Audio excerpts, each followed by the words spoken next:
Bom dia a todos aqui do canal A UPA Enfermagem. Então, o assunto que a gente veio falar e conversar com vocês é sobre a mutação do coronavírus. Foram identificadas aproximadamente 200 cepas em uma pesquisa realizada em conjunto entre Estados Unidos e Inglaterra.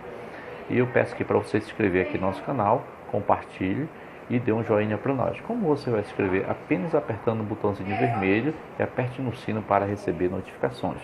Então vamos para a nossa matéria aqui, falar sobre a mutação do coronavírus e quais são as consequências ou não dentro da nossa sociedade.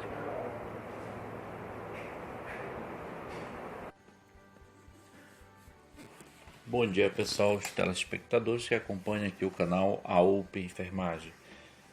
Vamos aqui expor e conversar com vocês sobre essa matéria que é muito interessante aqui. Está falando aqui sobre o coronavírus.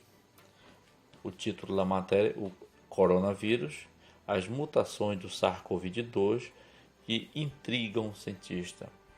Essa matéria que eu estou lendo aqui, é no site sobre negócios, tá? Sendo que essa matéria foi publicada nesse site, mas a pesquisa foi publicada aí nos Estados Unidos, é a BBC, né? BBC News, tá certo?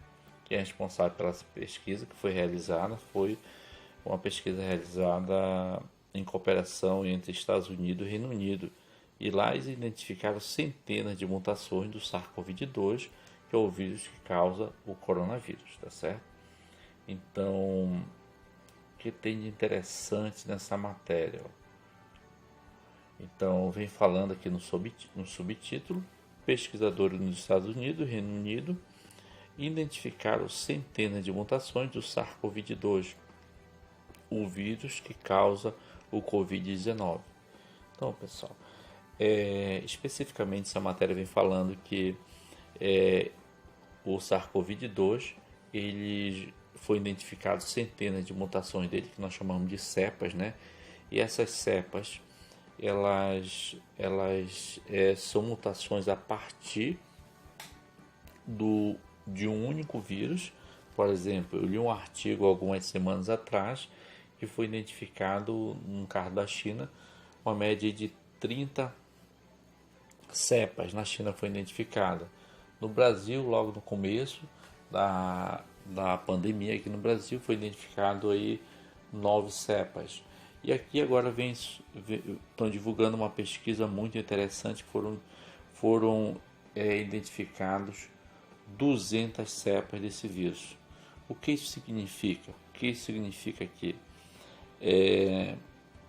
Ela deixa essa pesquisa uma série de interrogações, porque é um vírus que tem uma grande capacidade de se adaptar biologicamente a uma série de ambientes, isso que está demonstrando essa mutação, né? Por que acontece a mutação? A mutação ela é em consequência de influência do meio ambiente e assim vai se adaptando àquele meio. E o SARS-CoV-2 ele vem apresentando isso daí. Agora a pergunta que a gente pode fazer aqui, será que essa mutação ela é benéfica ou maléfica? Ela tem tudo a ver com a virulência do SARS-CoV-2, que é o novo coronavírus? Será que ela pode vir causar consequências piores? Um outro artigo científico que eu li alguns dias atrás, que vem falando sobre a virulência. Fala sobre a virulência do novo coronavírus, que é de 0,5 a 3. Tá certo? É uma virulência muito maior que H1N1. Então, são artigos científicos que estão surgindo recentemente, são pesquisas que estão sendo publicadas. Isso daqui não é fake news, isso daqui são artigos sérios, são matérias sérias, tá? Então vamos ler essa matéria aqui, divulgada aqui nesse site, mas o responsável aqui, nos Estados Unidos foi a BBC News. Vamos lá para o nosso primeiro parágrafo. Mas ainda não está claro o que isso significa para a disseminação do vírus na população e para a eficácia de uma possível vacina. Olha o que ele coloca aqui. Então, tem uma grande interrogação aqui. Não se sabe o que pode influenciar essa grande quantidade de cepas, não sabe o que pode significar isso quando a gente está falando relacionado à disseminação, à capacidade de transmissibilidade, tá? Não se tem ideia. E ao mesmo tempo, se faz uma indagação. Será que se produzir hoje uma vacina vai ter eficácia, eficiência contra esse novo coronavírus? Tá certo? Esse é o primeiro parágrafo, ele faz essa indagação. Vamos para o segundo parágrafo aqui, que fala: o vírus normalmente sofre mutações. Tá? Os vírus normalmente sofrem mutações. A questão é, qual dessas mutações do SARS-CoV-2 realmente altera a gravidade ou a infecciosidade da doença? Então, ou seja, ele faz ao mesmo tempo uma pergunta: qual dessas mutações, qual dessas cepas, por exemplo, identificaram 200 cepas, qual dessas cepas que causa realmente a gravidade da doença? Porque uma dessas cepas possivelmente causa aqueles sinais e sintomas mais graves. Tem pacientes que apresentam sinais e sintomas leves, uma febre, um resfriado, e pronto, fica bom. Ou fica só sintomático. E alguns outros pacientes apresentam quadros mais severos. Em poucos dias, com 5, 7 dias, estão sentindo grande dificuldade respiratória, dores durante a respiração, dispneia, febre, calafrio no corpo, alteração no paladar, diarreia. Então, qual desses vírus aí, dessas cepas, que são responsáveis pelos sinais e sintomas, tá? Isso que eles querem falar aqui nesse segundo parágrafo. Vamos aqui para o terceiro parágrafo. Pesquisas preliminares dos Estados Unidos sugerem que uma mutação específica, que é o D614G, está se tornando dominante e pode tornar a doença mais infecciosa, mas o estudo ainda não foi revisado por outros cientistas e publicações formalmente. Ou seja, eles já identificaram aqui uma dessas mutações que eles chamaram de D614G e possivelmente, pelo que as pesquisas iniciais estão indicando, que esse D614G ele vem a causar a condição mais severa da doença que é causada pelo novo coronavírus, tá certo? Então, eles já estão com o caminho. Entre esses 200, já identificaram que um deles está mais relacionado àqueles sinais e sintomas mais severos que eles já identificaram. Vamos para no outro parágrafo aqui, que está falando que os pesquisadores do Laboratório Nacional de Los Alamos, no Novo México, vêm acompanhando as mudanças nas pontinhas da cápsula do vírus, porque o vírus ele é formado por uma cápsula, tá? Então ele vem acompanhando essa mudança que está acontecendo nas pontinhas dessa cápsula, tá certo? Que ele confere a forma de coroa, tá? Usando um banco de dados chamado de Iniciativa Global sobre o compartilhamento de todos os dados sobre a influenza, ou seja, esse laboratório no Novo México, ele identificou que o novo coronavírus ele vem apresentando alterações na sua cápsula, nessas pontinhas, que fica tipo uma coroa ao redor dessa cápsula, tá? Então já identificaram que existe uma mudança nessa cápsula também, tá? Porque nessa cápsula, a partir dessa cápsula aí, o que acontece? É a partir dessa cápsula que tem proteínas que vai ajudar ele a aderir à superfície de outras células, como de bactérias, e a partir dali ele vai ingerir o RNA dele dentro de outras células que têm DNA para poder se replicar, se multiplicar. Tá? E por isso que isso é importante.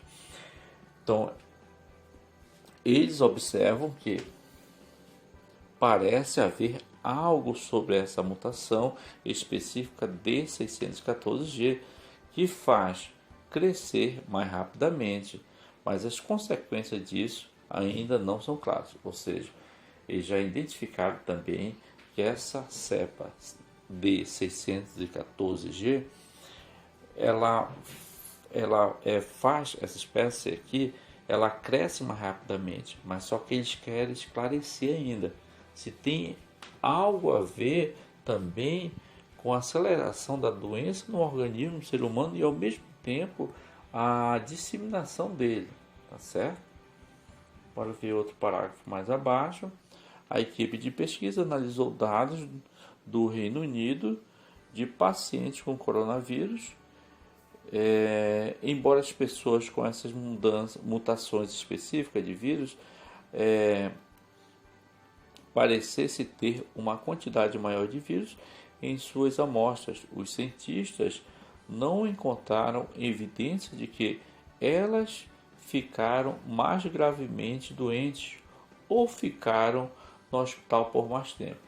Ou seja, que essas mutações que aconteceram, que eles encontraram no organismo quando eles realizaram pesquisas, pareceram ter essa quantidade maior de vírus, parece que não influenciou tanto, não teve muito a ver com a estadia do paciente, ou seja, a hospitalização dele e o maior tempo de internação. Essa correlação parece que não aconteceu, tá? Eles estão pesquisando para esclarecer mais ainda. E aqui esse título vem falando aqui que a mutação não é uma coisa ruim. Bora ver o argumento dele. Então, outros estudos na Universidade College London identificou 198 mutações recorrentes no vírus. Olha, aqui nessa universidade aqui, na Universidade College London, identificou 198 mutações recorrentes no vírus, ou seja, ele muta, acontece a mutação dele, depois vai acontecer outra mutação de novo. São mutações recorrentes, tá? Mutações em si não são uma coisa ruim e não há nada que identifique que o SARS-CoV-2 esteja sofrendo mutações mais rápidas ou mais lentas do que o esperado, afirma Francis, um dos autores desse estudo. Até agora não podemos dizer que o SARS-CoV-2 está se tornando mais ou menos letal ou contagioso, tá certo? Ou seja, até agora a pesquisa que eles fizeram, ela não dá uma direção. Eles identificaram que existem muitas cepas, identificaram também até agora que existe uma dessas cepas, dessas espécies aí, que tem que, vamos dizer, é mais virulento que os outros, tá?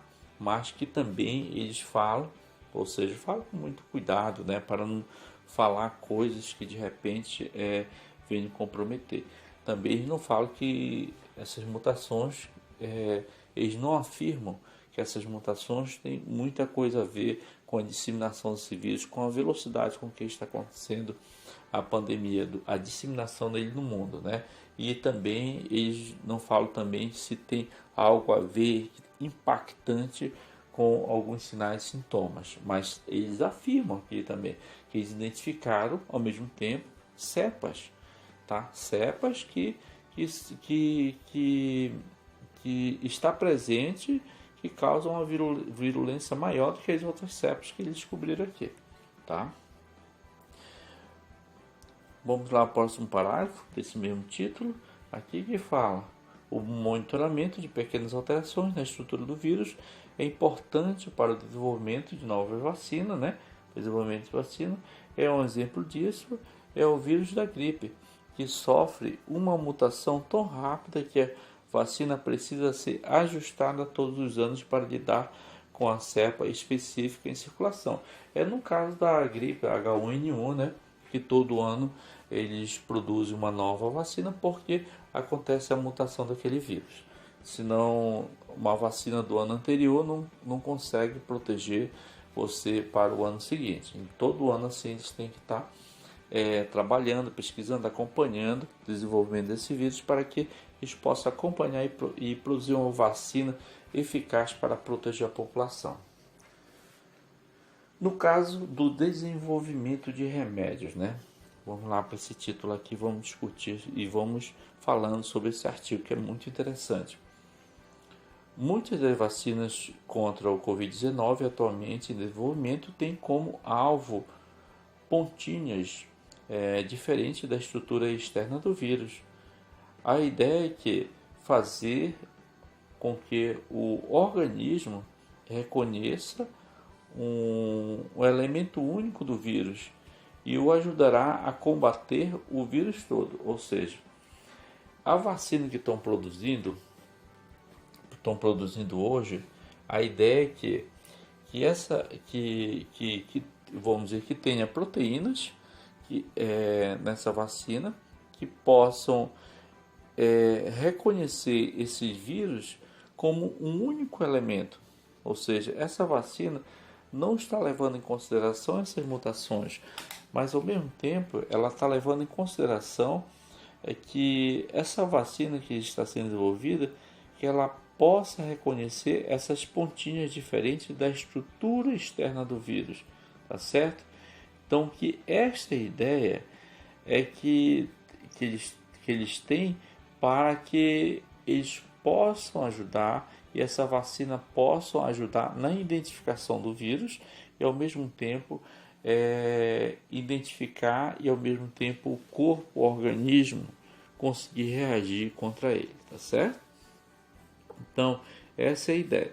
Então, toda a vacina está sendo produzida hoje, está sendo voltada para o reconhecimento dessas pontinhas, dessas cápsulas, dessas estruturas externas do vírus. Tá certo? Mas se essa estrutura estiver mudando, olha o interessante que vem trazendo. Mas se essa estrutura estiver mudando, uma vacina desenvolvida dessa maneira pode se tornar menos eficaz. É verdade. Ó. Tu vê que nesse mesmo artigo vem falando que já está acontecendo uma mudança nessa estrutura, nessa cápsula, nessa coroa do vírus. Foi identificado no laboratório que tem por pesquisadores no México, tá certo?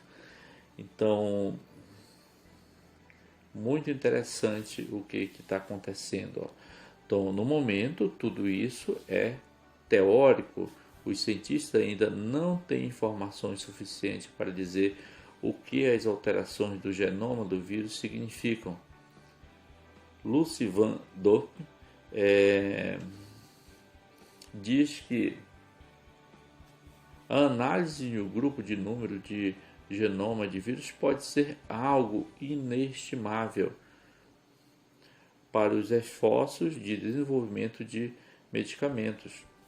Ou seja, não só o genoma tem que ser estudado com muita eficiência, muita aplicação, né? Mas também a estrutura externa desse vírus tem que ser estudada porque ele vem se readaptando. A biologia dele parece ser um pouco mais complexa do que se imagina, né? Então, no entanto, diz a BBC, existe um limite para o que os genomas podem ajudar a explicar, ou seja, o que eu já analisei no parágrafo anterior. Ela fala que tem um limite para que os genomas possam explicar, tá certo? O estudo não tem que se envolver apenas o genoma desse vírus, tem que envolver também aqui todo o seu aspecto como um todo, tanto como estão estudando a cápsula dele, como estão estudando também não só a cápsula, mas o genoma, o comportamento dele, o número de cepas que ele está conseguindo, vamos dizer, se diferenciar, reproduzir a partir do Covid original, replicar outras cepas, tá certo? Então isso que eu queria explicar para vocês aqui sobre o Covid-19. Isso é algo novo, tá? Está sendo recente, é novinho em folha Isso daqui são assuntos que sempre eu abordo de uma maneira muito científica. Eu vou buscar conteúdo, já li outros artigos científicos também e eu complemento com esse artigo aqui que eu achei muito legal, estar lendo agora à noite. E eu achei interessante compartilhar com vocês, trazer informações que têm um cunho científico, né? Tem um cunho científico e que possa ajudar vocês a acompanhar o que está acontecendo na pesquisa sobre o novo coronavírus e que, se Deus quiser, os cientistas vão conseguir identificar a maneira correta de proteger a população. Um abraço a todos, uma boa noite, ficamos por aqui.